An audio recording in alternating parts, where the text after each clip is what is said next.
Vidyalayam. I have made a project in my Android.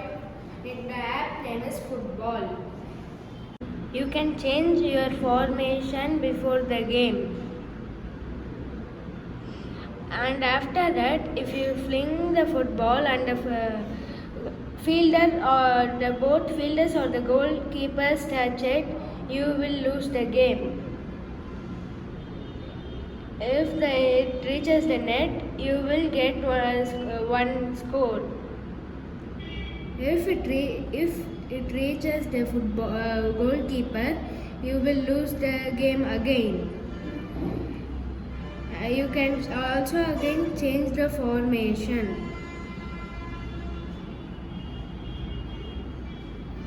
It depends upon your finger's speed. Thank you for watching my video.